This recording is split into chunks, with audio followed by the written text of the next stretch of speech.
O assunto dessa manhã é o Armagedon. Vamos orar para dar início.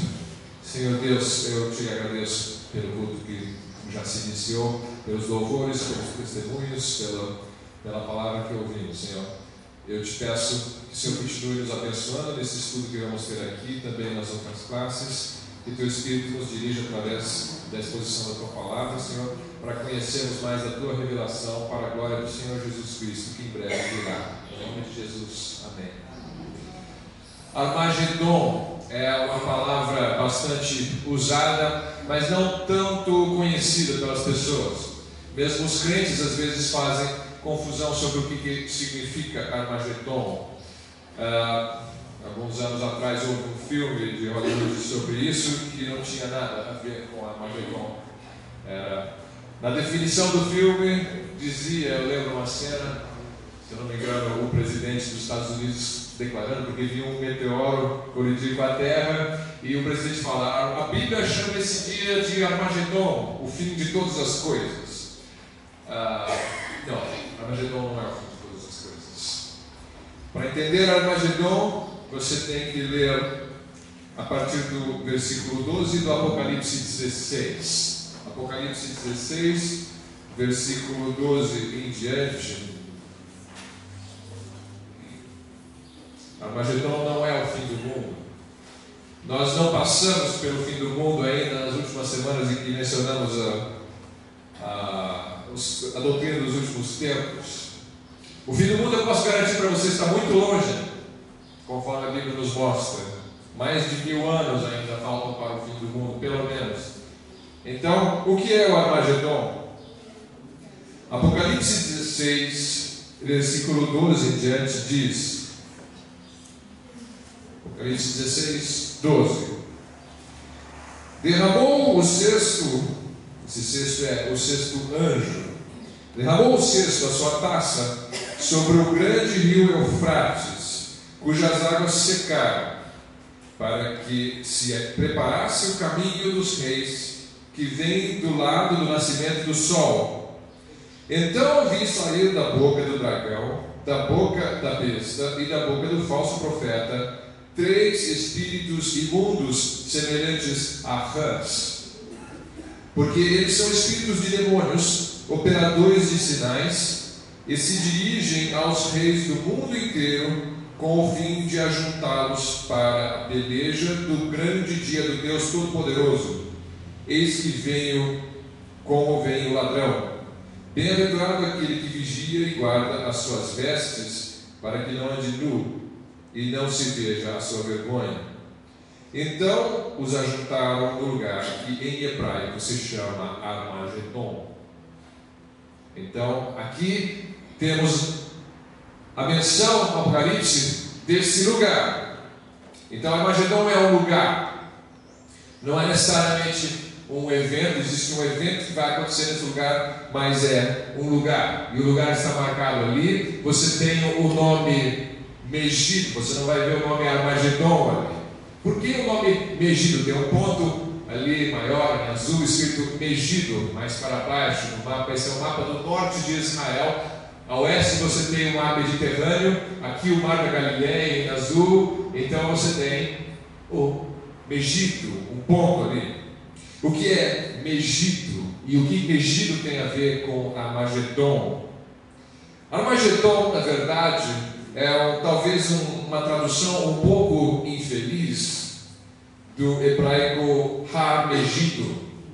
Har significa colina, Megido, então é a colina de Megido. Har Megido, Armagedon, Armagedon. Acabaram transliterando o som do hebraico para o português e deixaram Armagedon. Não só em português, em outras línguas fizeram a mesma coisa. Em vez de traduzirem colina de Megido, traduziram como Armagedon. Pegaram o som, como se fala em hebraico, e transformaram numa palavra só. Mas trata-se desse ponto onde está a colina de Megido.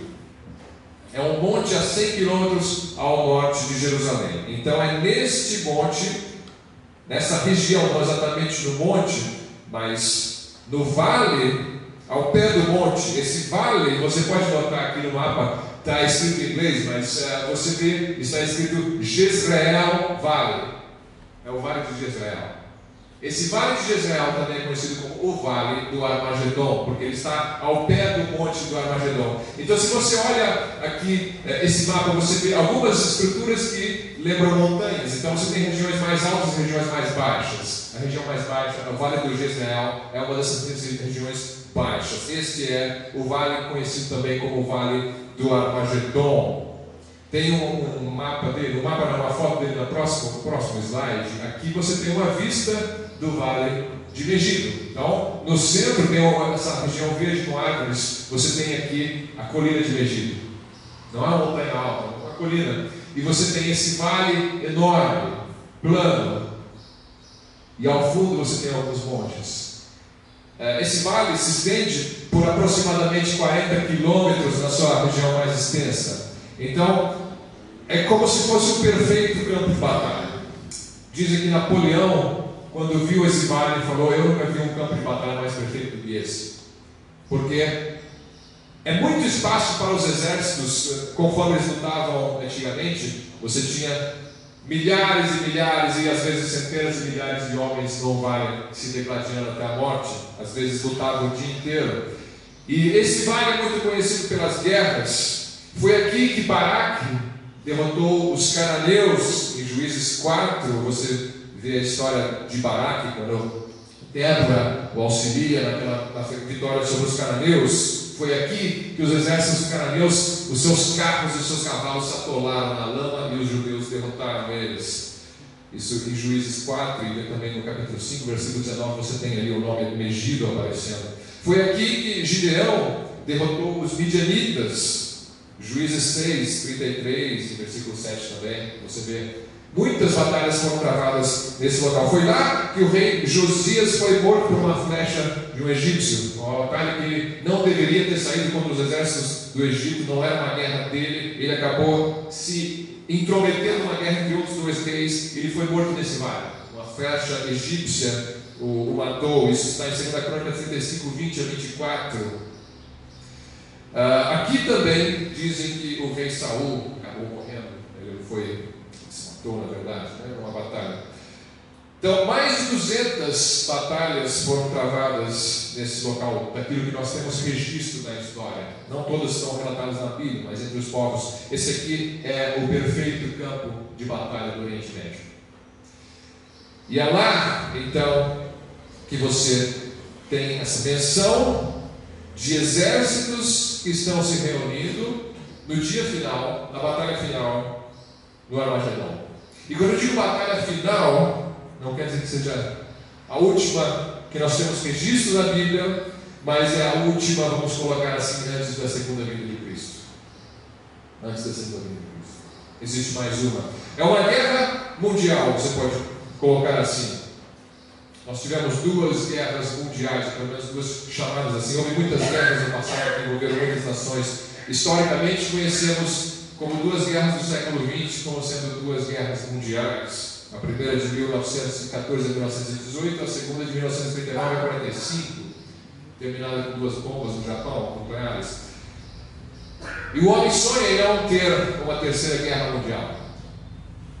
Mas, pela Bíblia, nós somos obrigados a reconhecer que as tentativas de paz irão fracassar. As tentativas de paz no mundo ruirão.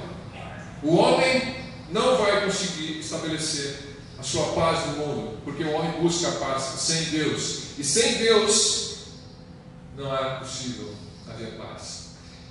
E você tem aqui um quadro de uma guerra mundial sendo travada no final.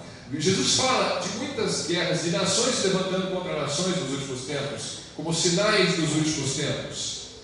Haverá nação contra nação. O próprio início da grande tribulação, quando o anticristo aparece, nós entendemos que ele aparece no meio de um quadro de guerras e rumores de guerras. E ele vem vencendo, e para vencer no cavalo branco. É o primeiro cavalo dos 4 cavaleiros do Apocalipse. Nós entendemos que é o anticristo. Ele vem em vitória. Então não sei se haverá outra guerra mundial antes dessa aqui. Não sei se haverá uma terceira e uma quarta, mas pelo menos essa aqui nós sabemos que haverá. Haverá mais uma guerra mundial, porque ele diz que os reis do mundo inteiro são ajuntados para a peleja do dia do Deus Todo-Poderoso. O que é que esses reis estão fazendo aqui? Qual é o motivo dessa guerra? Vamos tentar entender. Só recapitulando, essa é a sexta taça. Eu tratei as outras taças em outro domingo. As outras 6, na verdade, são 7 taças. Essa é a sexta. Eu falei das 5 primeiras e falei da última, aquela da grande Babilônia. Mas essa sexta taça eu deixei propositalmente para o final, porque é aqui que vai se encerrar a grande tribulação, nesse campo de batalha. Então, nós sabemos que nesse quadro já caíram 5 taças, e o que está acontecendo com o mundo? Só lembrando para os irmãos, nós temos esses exércitos que estão caminhando para lá, são os exércitos do anticristo, e quem recebeu a marca da besta já foi atormentado com as úlceras da primeira taça. Úlceras malignas estouraram sobre aqueles que receberam o número da besta. Então esses exércitos são formados por soldados cheios de úlceras. E eles já não têm água para beber, porque a água do mundo se tornou em sangue, e o sol os atormenta com o seu calor, mas ao mesmo tempo, diz o texto da quinta taça, que o reino do anticristo se tornou em trevas.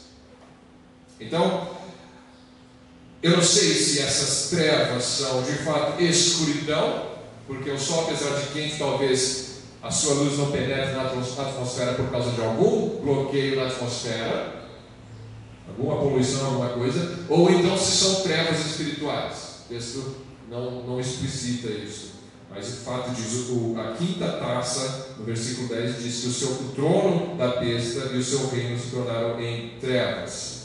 Então esse é o quadro do fim dos tempos, e os jovens, esses soldados, então estão se ajuntando do mundo inteiro para essa batalha. Mas por quê? O que eles estão fazendo ali? Vamos dar uma repassada. Eu li rapidamente versículo 12 até o 16. Então vamos ver, verso a verso, alguns detalhes que a gente pode extrair do texto de Apocalipse 16. O versículo 12 diz: derramou o sexto anjo a sua taça sobre o grande rio Eufrates, cujas águas secaram. Esse secar do rio Eufrates, por que isso? Por que é necessário secar esse rio para preparar para a batalha? Vejam o próximo slide. O rio Eufrates está marcado em amarelo aqui. Esse é o Oriente Médio. À esquerda, se você prestar atenção, junto ao mar ali está escrito Israel. Israel tem a Jordânia ao leste, tem o Egito ao oeste, o Líbano ao norte. Então é um pequenino estado no meio do Oriente Médio, menor do que o Rio de Janeiro. Na verdade é um pouco maior do que a metade do Rio de Janeiro. Isso é Israel. Essa terra que os homens disputam, tanto muçulmanos quanto judeus, disputam esse pequeno pedaço de terra que alguns chamam de Palestina, que a Bíblia chama de Israel, porque ela foi dada aos judeus, à descendência de Israel. E esse é o centro das atenções mundiais, não só no final dos tempos, como ainda hoje. Se você liga os noticiários internacionais falam de Israel constantemente. Guerras e rumores de guerra sempre estão acontecendo em Israel. Então, as nações do mundo se congregam no final dos tempos para essa batalha do grande dia do Deus Todo-Poderoso, e o rio Eufrates tem que se secar para abrir passagem para os reis do Oriente. O Oriente é à direita aqui no mapa. Então, nós entendemos que esses espíritos que saíram seduzindo os reis do mundo inteiro atraem nações de todas as partes do mundo, mas grande parte vem do Oriente. Não sabemos que nações são essas. Se o Irã, o Iraque, ou a China, ou a Rússia, seja lá quem for. Quem vier do Oriente, não sabemos quem estará nessa batalha. É mais fácil talvez você pensar quem não estará. Eu não estou falando contra nenhuma nação em específico aqui, porque a Bíblia deixa claro que as nações do mundo seguirão o anticristo, Então, muitos virão do Oriente. E essa linha amarela é o rio Eufrates. O rio Eufrates tem mais de 3.000, ou aproximadamente 3.000 quilômetros de extensão. Então ele acha como se fosse um escudo natural para proteger Israel. Então, este grande rio Eufrates, essa muralha natural, ela irá secar. Não sei se ela seca por causas naturais ou não, mas ele irá se secar. Dizem que o rio Eufrates já está secando, eu não sei informações precisas a respeito disso, mas não vem ao caso. O fato é que no final, com o sol, algo até um pouco você pode pensar, ele começa na Cordilheira do Ararat. Cordilheira do Ararat lá em cima na Turquia. Ararat, entendemos que é onde exatamente a arca parou. Ela encalhou em alguma montanha da Cordilheira do Ararat, que não sabemos onde é.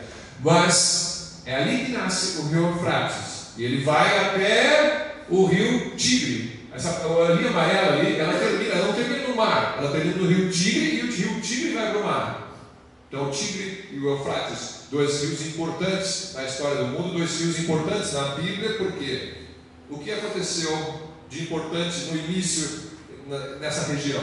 Tigre e Eufrates. Criação do Jardim do Éden. O Jardim do Éden, a Bíblia diz que é nessa região, na Mesopotâmia. Então você tem esses dois pontos, Ararat e o Tigre, com o início e o fim desse rio Eufrates. E com o sol, com o calor intenso que haverá no futuro, pode-se pensar que o gelo da Cordilheira do Ararat irá derreter. E nós sabemos, por outras taças, que haverá inundações no Apocalipse. Então, não sabemos como vai estar o clima da Terra, não sabemos como vai ser a topologia dessa região no futuro, se vai estar alagado e tudo por causa do derretimento das geleiras do Ararat, não sei que época do ano isso acontece também. Mas na hora que chegar o momento da Armagedon, vai estar seco. Então eles vão se secar para permitir que esses exércitos venham por terra para a região de Israel, para a região do Vale do Egito. E por que elas se ajuntam? Vamos lá. Versículo 12 diz: as águas secaram, para que se preparasse o caminho dos reis, que vem do lado do nascimento do sol. Então vi sair da boca do dragão, e da boca da besta, e da boca do falso profeta, 3 espíritos imundos semelhantes a rãs. Estão sendo congregados para essa batalha. Esse texto aqui não diz o propósito da batalha, só diz que é a batalha do grande dia do Deus Todo-Poderoso. Mas nós podemos pensar, comparando com o contexto do Apocalipse, tudo que acontece no Apocalipse, como o dragão persegue Israel no Apocalipse e os santos de Deus, entendemos, a maioria entende que essas nações vêm para continuar aquilo que Hitler não terminou, a solução definitiva do problema judeu, extermínio da raça. Eles vêm para exterminar os judeus. Isso tem sido uma tônica no mundo, ao longo da história do mundo, desde que essa nação foi formada. O faraó já tentou exterminá-los, matando todos os meninos que nascessem, para que o povo não crescesse mais. Os assírios invadiram, levaram o reino do norte, os babilônios invadiram, levaram o reino do sul. Não tentaram exterminar, mas uma vez na Babilônia houve uma conspiração para matar todos os judeus, que a rainha Esther foi levantada por Deus para livrar os judeus. E assim ao longo da história, romanos invadindo, muçulmanos os têm perseguido, cristãos os têm perseguido ao longo da Idade Média. Eles têm sido vítimas de bastante racismo e preconceito, mas eles não são totalmente inocentes, porque eles também são racistas. Então, esse é o mal do homem, mas existe algo específico a respeito da nação de Israel que atrai o ódio dos outros povos, mais do que outras coisas. Você pode ver muitas atrocidades acontecendo ao longo de todo o mundo. Na África, os governantes exterminam seu próprio povo. Existem guerras civis em muitos países. Você vê cristãos sendo perseguidos no mundo inteiro. Você vê no mundo muçulmano muitas coisas ruins acontecendo. Mas se Israel fizer alguma coisa errada, parece que tem um megafone apontando contra Israel, ou falando contra Israel, o mundo inteiro vai criticar Israel com um tom que você não vai ver crítica com relação a outras coisas. Você não vai ver as Nações Unidas se reunindo para resolver algum problema de injustiça na África. Mas se acontecer em Israel, a coisa é diferente. Então, claro que eles cometem erros, claro que toda guerra tem crimes de guerra, mas quando é em Israel, a coisa é diferente. E o mundo, no final, a Bíblia nos deixa claro, vai se juntar contra esse povo para lutar e para exterminá-lo. Então você vê esse ajuntamento conduzido por é como se fosse uma orquestra satânica, porque você tem demônios passeando pelo mundo e ajuntando esses reis. Esses demônios, por que ele fala que tem formatos de rãs? Ele não explica, ele só viu a coisa acontecendo desse jeito. Mas são rãs que saem, e esses demônios, eles operam com os reis da terra. É estranho você pensar, mas como é que, será que esses reis estão todos endemoniados? Não necessariamente. Você não precisa ter uma pessoa endemoniada para fazer a vontade do demônio. Basta uma pessoa que não foca na vontade de Deus. Ela já está sujeita a focar na vontade do demônio. Você vê isso acontecendo no Velho Testamento em uma ocasião que é um texto um pouco estranho para nós, mas que está registrado na Bíblia, algo semelhante a isso aqui. Abra sua Bíblia, pode deixar marcado, a gente vai voltar em Apocalipse 16, mas dá uma olhada em 1 Reis 22. 1 Reis, capítulo 22, versículo 19 em diante.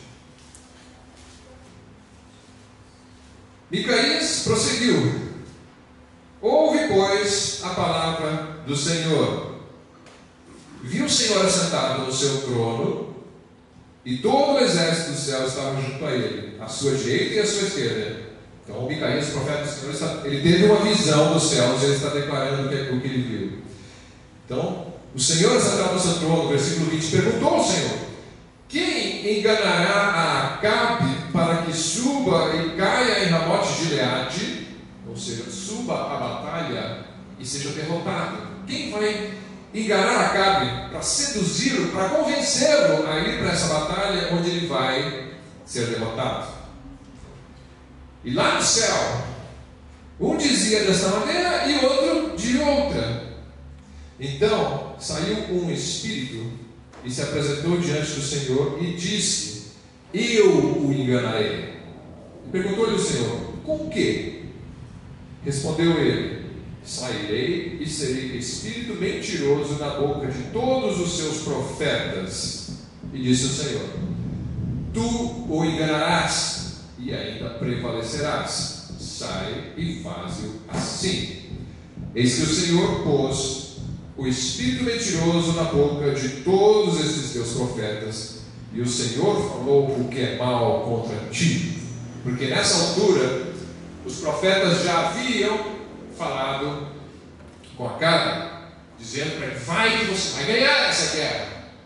Então aqui Micaías está dando uma palavra em contrário. Olha, está vendo, rei Acabe, esses profetas que estão falando que você vai ganhar a guerra? Eles estão mentindo. Eles estão falando isso porque um espírito mentiroso disse isso para eles.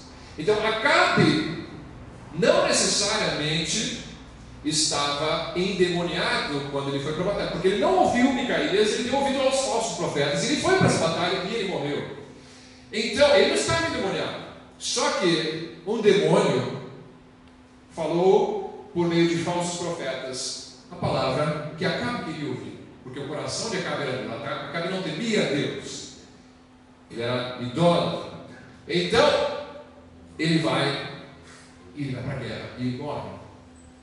E é estranho você pensar nessa cena, né? Como é que pode Deus, nos céus mandar um demônio para cumprir o seu propósito, né? Deus não mente. Deus não gosta da mentira, Ele proíbe a mentira. Então, por que Ele envia esse espírito de mentira? É estranho que esse espírito está no céu, né? Lembra da história de Jó, né? Os demônios têm acesso à presença de Deus de alguma maneira, não entendemos como, mas você tem no céu, não sei se sempre ou em alguma ocasião que Deus permite, mas o fato é, tanto na história de Jó quanto nessa história de Acabe, houve uma ocasião em que Deus permitiu o acesso a espíritos de mentira à sua presença, e Deus permitiu que um espírito mentiroso enganasse Acabe, e ele falou, ele até perguntou, quem é que vai enganar Acabe? Mas por que Deus faz uma coisa dessa? Deus não quer salvar Acabe? Claro que Deus quer salvar Acabe. Deus já mandou inúmeros profetas falarem com Acabe a verdade, mas Acabe não quer ouvir a verdade. Então existe uma verdade que a Bíblia nos ensina, que é quando você endurece o seu coração contra Deus, quando você não quer Deus, Romanos capítulo 1 deixa isso muito claro. Chega um momento que Deus fala, então tá bom, eu vou entregar o que você quer. E Deus entrega os homens aos desejos dos seus próprios corações. E eles estão completamente sujeitos à ação dos demônios nesse ponto. Essa é a pior coisa que pode acontecer com o homem. Quando Deus dá para ele aquilo que ele quer, não aquilo que ele quer. O homem já endureceu o seu coração. Acabe chegou a gota d'água. Então Deus falou, Deus deixou os demônios. Sempre tem um demônio querendo destruir a sua vida, pode ter certeza disso. Só não acontece porque Deus não deixa. Deus protege os seus. Mas, com relação a Acabe, ele simplesmente deixou um demônio. Ele sabe que eles estão ali loucos para ver a queda de Israel. Então ele deixou. Ele chegou um momento que ele falou, não vou mais proteger Acabe. Quem quer ir? É você? Então vai. Eu sei que você vai ser bem sucedido nessa sua mentira. E aconteceu. Então você vê, isso vai acontecer no futuro também, com aqueles reis da terra. Eles estão rebeldes contra o Senhor. O Senhor já mandou a igreja pregar durante milhares de anos, e os povos endurecendo o seu coração. Não querem Deus, não querem Deus. No final, Deus vai tirar a igreja, vai levantar os 144 mil judeus para pregarem, as duas testemunhas para pregarem, anjos para pregarem, e o homem vai endurecer o seu coração. E vai receber a marca da besta, e vai seguir o dragão e o anticristo em vez de seguir o cordeiro e Deus. Então, Deus manda as taças, manda as trombetas, manda os selos, manda juízo, e as pessoas estão vendo que alguma coisa está acontecendo. Mas então, as pessoas endurecem o seu coração. Então, Deus entrega a eles, se vocês querem seguir o dragão, então o dragão vai levá-los ao Armagedon. É como Acabe. Acabe, seduzido pela mentira dos falsos profetas, leva o seu exército e é derrotado. E você vai ter a mesma coisa. Esses exércitos estão sendo levados para uma armadilha, porque eles estão sendo levados direto para o extermínio. Eles se rejeitaram ao cordeiro, então eles vão para um vale de carnificina. Esse é um vale de carnificina onde vai acontecer a matança do fim dos tempos. A maior batalha, talvez, batalha terrestre que o mundo já viu. E como é que essas pessoas foram convencidas por esses demônios? Eles vão lutar só contra Israel? É só exterminar Israel? Isso é uma possibilidade, que eles vão lá para exterminar Israel. O texto não é tão claro a respeito disso. Nós podemos imaginar que sim. Mas existe algo mais. O que Israel representa nesse final? Representa uma nação que não se curvou diante do anticristo, pelo menos não da metade da tribulação para frente. Eles romperam com o anticristo, porque o anticristo rompeu com eles o tratado. Mas eles abandonaram os caminhos dessa nova ordem mundial que será trazida. E eles representam uma outra realidade. Eles representam um povo que está se convertendo ao verdadeiro Deus.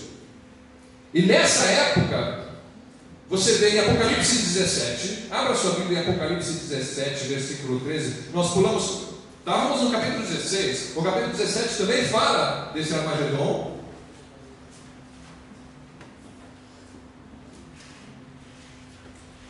capítulo 17, Apocalipse 17, versículo 13, Apocalipse 17, 13, tem estes um só pensamento, esses reis, e oferecem à besta o poder e a autoridade que possuem. Pelejarão eles contra o Cordeiro, e o Cordeiro os vencerá, pois é o Senhor dos senhores e o Rei dos reis, e vencerão também os chamados, eleitos e fiéis que se acham com ele. Essa é essa batalha final, que você tem eles se reunindo para pelejar contra o Cordeiro, contra Jesus. Como podem as nações da terra se reunirem para lutar contra Jesus? É porque lá que Jesus vai voltar. Não necessariamente, não exatamente no Armagedon é que Jesus volta. Ele volta no Monte das Oliveiras, perto de Jerusalém. Mas essa batalha se estende. Nós temos outras passagens da Bíblia que nos mostram que essa batalha se estende por Israel até as portas de Jerusalém. Zacarias 14 nos fala disso. Então não é só esse vale. Mas eles se reúnem para lutar contra Deus. Então você tem dois partidos aqui: o partido do dragão e o partido de Deus. É uma luta contra Deus. Mas como assim? Como as nações do rei e reis da terra vão lutar contra Deus? Né? Quem é que luta contra Deus? Eles vão lutar. Salmo capítulo 2 já fala disso. Se você lembrar do Salmo 2, abra lá em Salmo capítulo 2. Se algum irmão tiver uma pergunta, pode me interromper. Eu estou falando mais de maneira meio contínua aqui, mas você sinta-se à vontade para interromper. O Salmo capítulo 2, versículo 1 em diante. Alguém pode ler? Salmo 2, versículo 1. Leia, por favor, com voz alta. Porque se amotinam as nações, os povos tramam em vão, os reis da terra tomam posição, os governantes conspiram unidos contra o Senhor e contra o seu ungido. E dizem: façamos em pedaços as suas correntes, lancemos de nós as suas algemas. No seu trono dos céus, o Senhor pode-se a rir e caçoa deles. Já está profetizado, desde o Velho Testamento, que as nações, os gentios, se enfurecem e se levantam contra o Senhor e contra o seu ungido. Esse texto tem duplo sentido. O ungido do Senhor no Velho Testamento era o rei de Israel. Era o rei de Israel. Então, você tem aqui os povos imaginando coisas e ataques contra o rei de Israel. Isso faz sentido, é fácil imaginar isso no Velho Testamento. Tinha um rei Israel e as pessoas, as nações lutavam contra ele, mas é contra o Senhor também que eles lutam. Então tem duplo sentido, porque ele aponta para o que vai acontecer no fim dos tempos também. Existe essa guerra, essa trama contra o ungido do Senhor no Velho Testamento, mas no futuro também haverá. Contra o povo de Deus em Israel e contra o verdadeiro Messias. E aí é que ele vai começar a falar e descrever o Messias e que ele vai dar o reino ao Senhor Jesus. Tem um sentido profético também no Salmo 2, nós não vamos ver o Salmo 2 inteiro hoje. Mas só para os irmãos terem uma ideia de que de fato as nações do mundo estão conspirando contra o reino de Deus. Elas conspiram contra o reino de Deus, hoje atacando a igreja, mas ao longo da história atacando Israel, o povo de Deus. E você vê que esse propósito aparentemente irracional, ele é fomentado por demônios. As pessoas não percebem isso. Você não percebe que tem uma criatura maligna, as criaturas mais vis e sem nenhum valor espiritual, nenhum valor moral diante de Deus, esses demônios, Satanás. Se tem alguém que você pode chamar de inimigo, são eles. As pessoas não imaginam nem que esses seres existem. Então, elas estão sendo controladas por eles de maneira, às vezes, indireta. Por meio de servos de Satanás que sabem o que estão fazendo, outras pessoas que têm poder político e econômico estão agindo conforme seus planos, sem saber o que está acontecendo. Mas essa orquestra, essa sinfonia tem sido orquestrada para o final dos tempos, implementar o reino do anticristo na terra. E para isso, eles têm que destruir o reino de Deus. E o reino de Deus é o Messias reinando sobre Israel. Então é necessário que Israel seja derrotado. Joel, capítulo 3. Agora eu quero ver quem é que consegue abrir Joel. Quem quer estar com de Bíblia aí? Joel, capítulo 3, versículos 1 e 2. Eis que naqueles dias e naquele tempo, em que mudarei a sorte de Judá e de Jerusalém, esse foi o versículo 1. Congregarei, versículo 2: congregarei todas as nações e as farei descer ao vale de Josafá, e ali entrarei em juízo contra elas por causa do meu povo e da minha herança, Israel. Então aqui nós temos um pouco dos motivos porque Deus vai fazer isso. Porque Deus está atraindo esses povos para a região de Israel, para um juízo por causa do que eles fizeram contra Israel, a quem elas espalharam por entre os povos, repartindo a minha terra entre si. Isso é Joel 3, versículo 2. Agora versículo 9: proclamai isto entre as nações, apregoai guerra santa e suscitai os valentes. Guerra santa, termo muito comum hoje em dia, né? Guerra santa será apregoada. Essa guerra santa. Estão atraindo os povos para uma guerra com cunho religioso acontecendo em Israel. Esse vale. Apregoai guerra santa e suscitai os valentes. Cheguem-se, subam todos os homens de guerra. Forjai espadas das vossas relhas de arado e lanças das vossas podadeiras. Diga ao fraco: eu sou forte. A gente usa esse texto como uma maneira espiritual, né? Diga o crente que está se sentindo fraco: eu sou forte. Não, o texto se refere à batalha do Armagedon. Povos que estão sendo levantados, pessoas arrasadas no final da tribulação, se levantando, juntando forças para ir para a batalha do Armagedon. Nós vemos o 9, né? O 10, então, lemos. Versículo 11: apressai-vos e vinde todos os povos em redor e congregai-vos para ali, ao Senhor, fazer descer os teus valentes, porque ali o Senhor vai trazer os seus santos para lutar contra os exércitos do anticristo. Os teus valentes, e levantem-se as nações e sigam para o vale de Josafá. Tem dois grupos: tem os do Senhor e tem os do vale de Josafá. Porque ali me assentarei para julgar todas as nações em redor. Até aqui. Então, nós temos essa descrição. A batalha se estende até Jerusalém. Você pode ler em casa Zacarias 14, versículo 1 em diante. Nós já lemos em outra ocasião, que narra como será essa batalha em Jerusalém. Os povos chegarão a invadir Jerusalém, a cidade será atacada, as mulheres serão violadas, muitos morrerão, mas em meio a esse caos, aparecerá no céu o sinal do Filho do Homem, e todos os povos o verão, como o relâmpago que sai do Oriente e se mostra no Ocidente, diz o texto de Mateus 24. Todos verão até quantos o traspassaram. Então ele vem nesse momento, no meio dessa batalha, no final dos 7 anos da tribulação. Então Jesus está voltando, e ele está voltando para estabelecer o seu reino. A pedra que foi cortada sem auxílio de mão de homens em Daniel, na profecia de Daniel, e esmaga os pés daquela estátua que o rei Nabucodonosor viu, aqueles pés de ferro e de barro.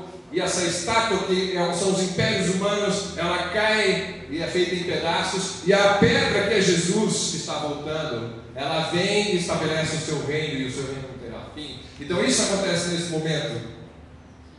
Eles lutam contra Israel, mas o Messias de Israel vem para vencer. Isso está descrito nas palavras do Apocalipse, capítulo 19, versículo 11 em diante. Apocalipse 19, versículo 11 até o 21. Eu não estou explicando muitas coisas hoje, eu acho que as palavras e os textos são diretos. Então nós estamos mais lendo a Bíblia do que interpretando. E essa passagem aqui eu vou ler, verso a verso também, não há muito o que explicar. Apocalipse 19, versículo 11 diante. Vi o céu aberto, e eis um cavalo branco, e o seu cavaleiro se chama Fiel e Verdadeiro, e julga e peleja com justiça. Os seus olhos são chama de fogo, na sua cabeça há muitos diademas, e tem um nome escrito que ninguém conhece senão ele mesmo. Está vestido com um manto tinto de sangue, e o seu nome se chama o Verbo de Deus, o mesmo nome pelo qual ele é conhecido em João capítulo 1, versículo 1. No princípio era o Verbo estava com Deus, e o Verbo era Deus. O Senhor está voltando, não como uma criancinha na manjedoura, não como um cordeiro crucificado, vem como Rei dos Reis. Olhos como de chama. Eu não sei o significado dessas coisas necessariamente. Por que ele tem olhos como de chama? Por que outro texto diz que ele tem pés como latão reluzente? Por que quando ele está no céu ele tem o arco-íris cor de esmeralda sobre o trono? O que significa tudo isso? Por que no céu tem um mar de vidro na frente do trono? E as pessoas especulam sobre esses significados. Eu não preciso saber o significado para me maravilhar com a grandeza da visão de João. Isso me dá a percepção do que ele está vendo e como é magnífico esse nosso Senhor que está voltando. Seus olhos são chama de fogo, na sua cabeça muitos diademas, porque ele é o Rei dos Reis, muitas coroas. Tem um nome escrito que ninguém conhece. Que nome é esse? Não conheço, o texto já diz, não vou tentar adivinhar. Senão ele mesmo. Está vestido com um manto tinto de sangue, porque ele vem para vencer essa batalha. E o seu nome se chama o Verbo de Deus. Seguiam os exércitos que há no céu, montando cavalos brancos com vestiduras de linho finíssimo, branco e puro. O que são os cavalos brancos? Tem curral nos céus? Tem cavalo nos céus? Eu não sei porque a visão é de cavalos. Será que eu vou ver mesmo Jesus no cavalo branco? Ou isso é um simbolismo da grandeza? Eu não sei, mas eu quero estar indo nesses cavalos. Eu quero estar voltando com o Senhor da glória, porque Ele me cobriu com essas vestes brancas. É para isso que nós estamos reservados. É para esse momento de glória. Para descer com Ele em glória, onde toda a humilhação que foi acumulada ao longo dos anos da história vai se reverter em honra para aqueles que forem fiéis até o final. Esse é o momento, aleluia, esse é o momento que todo o povo de Deus tem esperado. É o momento da manifestação dos filhos de Deus. Vários textos do Novo Testamento falam sobre esse momento. Porque nós aguardamos o arrebatamento da igreja quando estaremos com o Senhor. Ou se eu morrer antes, eu vou estar com o Senhor, isso já é maravilhoso. Mas existe uma promessa de uma glorificação com Cristo, e aqui os santos do Senhor serão manifestos. Aquele que for do Senhor vai estar vindo com Ele, e seguiam os exércitos que há no céu, montados em cavalos brancos, com vestiduras de linho finíssimo, branco e puro, porque nossas vestes foram lavadas com esse sangue que está salpicado no vestes desse Jesus.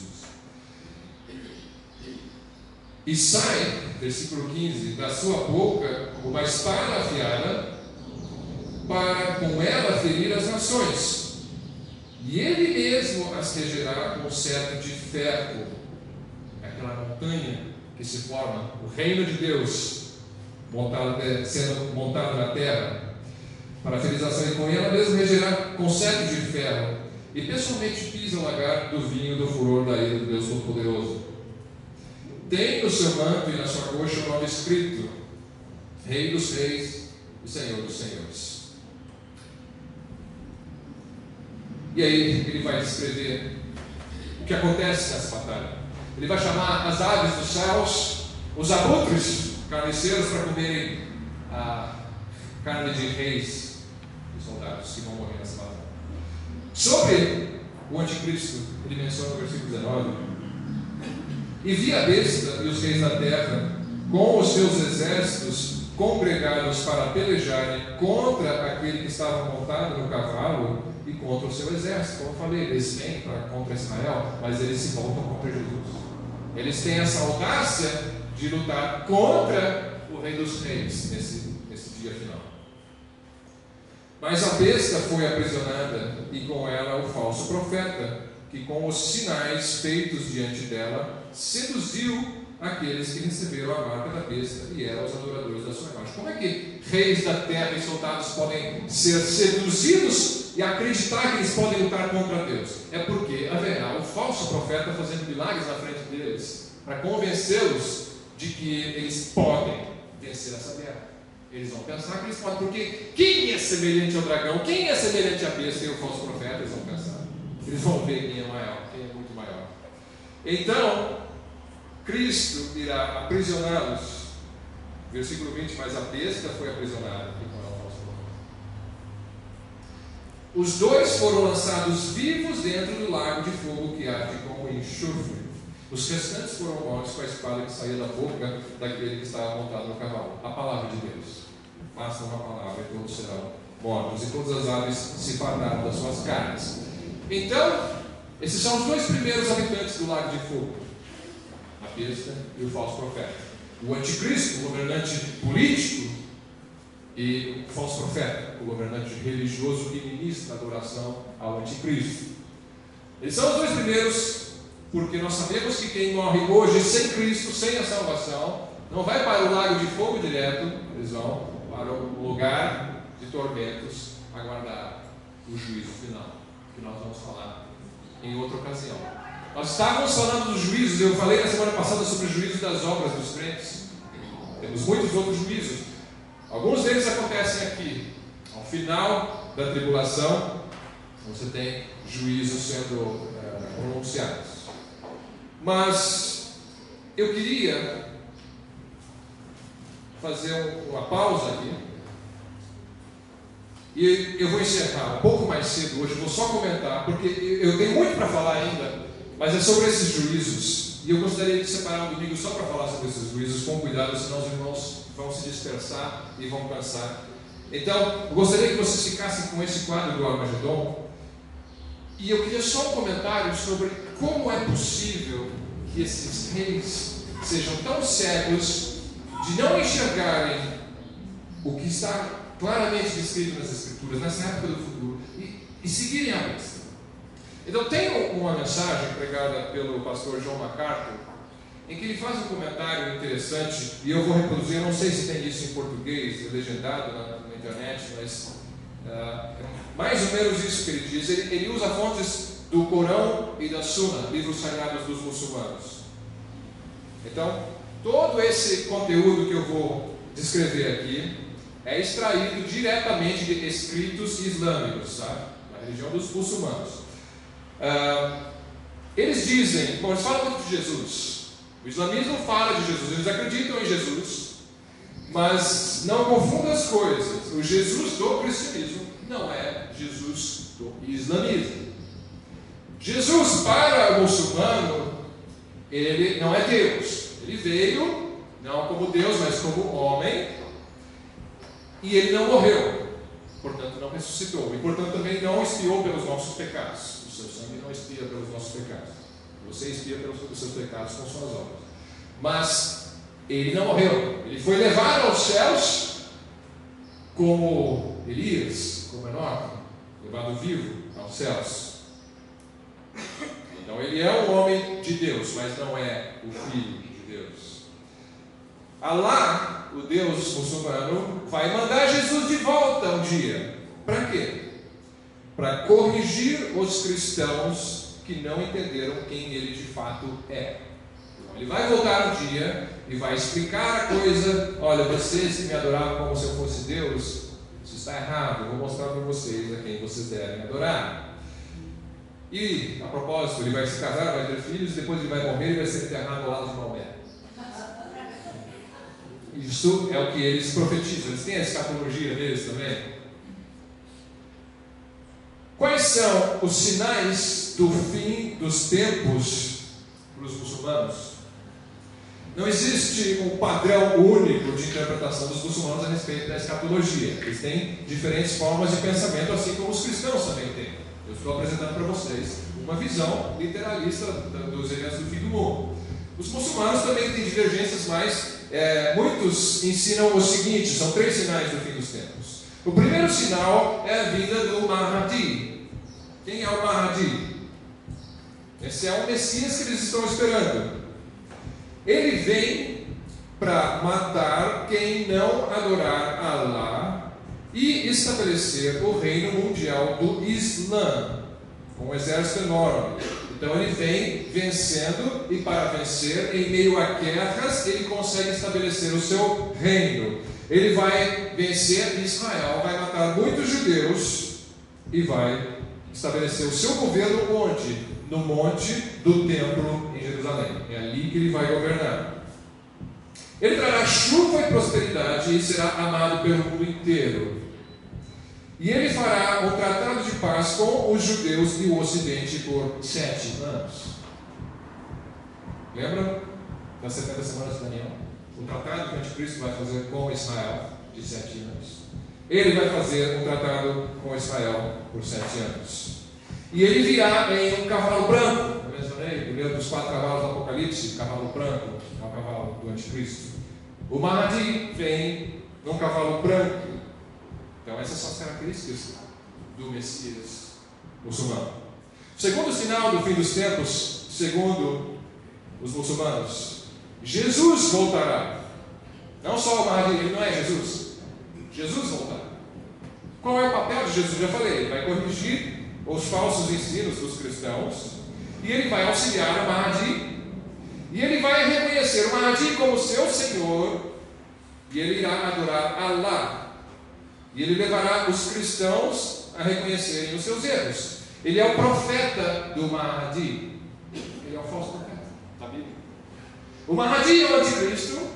Jesus, esse Jesus que os muçulmanos ensinam, casa direitinho com o falso profeta. E ele é um segundo sinal. E ele destruirá cruzes. Ele vai combater a igreja. E ele matará o anticristo. E morrerá. Então os muçulmanos têm um anticristo também.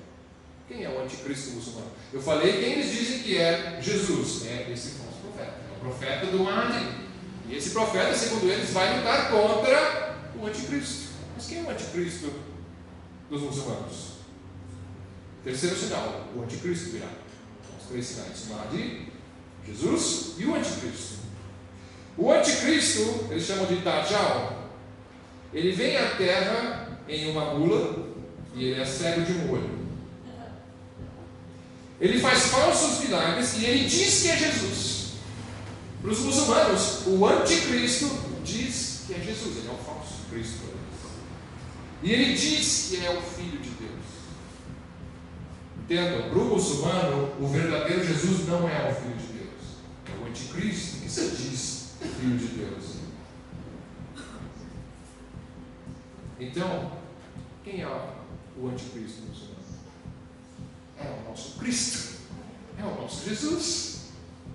Este que se diz o Filho de Deus, ele é Jesus. Ele é o anticristo para eles. Ele tentará impedir o Mahdi. Esse Jesus, que se diz ser Jesus, ele vai impedir o Mahdi. Mas o verdadeiro Jesus, aquele muçulmano, vai vencer, ele vai matar o falso Jesus. Então o nosso anticristo é o seu, o nosso Cristo é o seu anticristo, é o anticristo dos muçulmanos. E o nosso, aquilo que nós chamamos de anticristo, eles chamam de Cristo. E aquilo que a Bíblia chama de falso profeta é o que eles chamam de verdadeiro Jesus. É tudo ao contrário. É tudo ao contrário. Então eu entendo que no futuro, não estou falando que as profecias dos muçulmanos vão acontecer necessariamente do jeitinho que eles vão fazer, mas Satanás é astuto, ele conhece a Bíblia. Então ele monta uma mentira para que quando acontecer, ele já tenha uma versão para os fatos, de maneira a seduzir os reis das nações, para convencê-los a lutarem contra Jesus. Por quê? Nós estamos com o Mahdi, e o verdadeiro Jesus está conosco. Então, nós temos chance contra esse falso Jesus. E aí eles vão ser destruídos. O exército de Satanás será liderado por uma pessoa que dirá ser Jesus Cristo. Haverá uma grande batalha e o Jesus muçulmano irá lutar contra o falso Jesus e estabelecer o reino islâmico para sempre. Essa é a ideia deles. O Jesus muçulmano vence e estabelece o reino islâmico para sempre. Quem é o anticristo? De onde ele vem? A Bíblia nos fala porque ele vem do Império Romano ressurgido. Nós já vimos isso em outras aulas, não vou repetir. Quem é esse homem, então, que vem desses países? E de onde ele virá? Nós costumamos pensar que ele vem da Europa, porque ali houve a maior parte do Império Romano. Só que pode ser que ele venha da Europa, pode ser que também venha do Oriente Médio, nada impede, porque o Império Romano também se expandiu pela Ásia, pelo norte da África. E na verdade, se você for pegar o Império Romano na época de Cristo, 60% desse Império Romano era composto por nações que hoje são muçulmanas. Então, o Império Romano vai ser essa confluência, essa coligação de nações que envolve provavelmente o mundo muçulmano e o mercado como europeu, como lideranças e possivelmente então as outras nações do mundo. Então nós não sabemos quem ele será, de onde ele virá, mas o circo, o cenário já está preparado para que ele seja aceito. Tudo tem que estar encaixado para que ele seja aceito. Lembra que o Império Romano tinha o Império Romano do Ocidente e do Oriente. Do Oriente é o mundo muçulmano, do Ocidente é o mundo europeu. As duas pernas da estátua de Daniel, duas pernas que representam o Império Romano. Então, isso é para os irmãos pensarem, meditarem, porque a Bíblia está certa. Esse livro é fabuloso. Esse livro aqui não é comum. Esse livro você pode confiar, a palavra de Deus você pode confiar. E eu acredito em tudo isso. Pessoas podem achar que eu sou louco, mas eu acredito nisso. Professor Érico, acredita? Eu acredito. Eu estou filmando, vou pôr na internet, eu acredito, não tenho vergonha. Isso vai acontecer. Mas de que adianta eu zelar pela minha reputação se as pessoas vão ter que passar por isso? Eu não quero que elas passem. E quem tem ouvidos para ouvir, que ouça. Mas ele está vindo. Em breve virá. Breve virá. Venho como ladrão, ele diz. Eu vou encerrar com esse texto repetindo. Apocalipse 16, versículo 15. Eis que vem como vem o ladrão.